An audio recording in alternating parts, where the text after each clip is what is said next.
Okay, guys.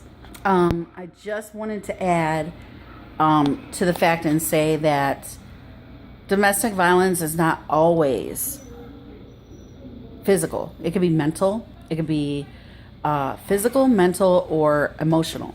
So PTSD is caused from traumatic situations. Traumatic situations being violence. Children can have PTSD from being molested. You can also have PTSD from things like, like when someone's putting you down all the time, you're fat, you need to lose weight, you look horrible, your hair is ugly, just things like that constantly from your spouse or your boyfriend or your girlfriend. Or even if you're married to someone and they're like, well, when I married you weren't fat, so you need to lose weight or I'm going to divorce you. Things like that are emotional abuse as well as verbal abuse. Because emotionally, you're setting that person up to be very scarred and very hurt. And even though, you're like, well, I just call them names, or I'm just telling them how I feel, or this is not how it was when we got together, or whatever, you can still cause trauma to somebody, because people have developed eating disorders from that.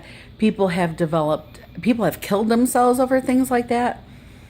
People have become antisocial because of that. They have locked themselves up in houses, not went out with their friends. Maybe, someone's like, well, all I did was say that they were fat or they're too skinny. You need to gain weight. You're too skinny. When I was with you, we're together. I don't want people going out and seeing how skinny you are. You need to put on some weight. Maybe that person can't put on weight, but you're being verbally and mentally abusive to them because you're hurting them and making them feel insignificant to what you need. So therefore, that can cause trauma to somebody. You can develop a type of PTSD from that because you may be at home and you're like, I don't want to eat that cake. I'm too fat. If I eat that cake, my boyfriend's going to leave me. My girlfriend's going to leave me. If I eat this cake, then I'm a fat slob. I shouldn't be eating that cake, or I shouldn't be enjoying this donut right now. All my coworkers are eating donuts, but I shouldn't eat a donut because I'm a fat slob. Nobody wants me. Nobody wants to be with me. Or maybe you're the reverse. Maybe you're the skinny person and you're like, maybe I can't eat. I need to eat a bunch of food because I'm so skinny. Everybody wants me to gain all this weight, so I'll just eat a whole bunch of food, and you make yourself sick. So really, what the point of my video was about PTSD, it can be very different situations for different people. You could have PTSD from violence. You may have it from the military, from seeing violence or acts of violence you had to make, or just being subjected to bombings and death and people and things like that. You may have PTSD because as a child, you may have been molested or raped. You may have been beaten as a child. You may have been left by your parents and like they never came back for you. So you don't know where they are. That could be traumatic. Maybe they got killed in a car accident and you were in the car. I mean, there's just many different ways that people have trauma in their life, but PTSD is a real thing. Post-traumatic stress disorder is real. It affects every single person differently.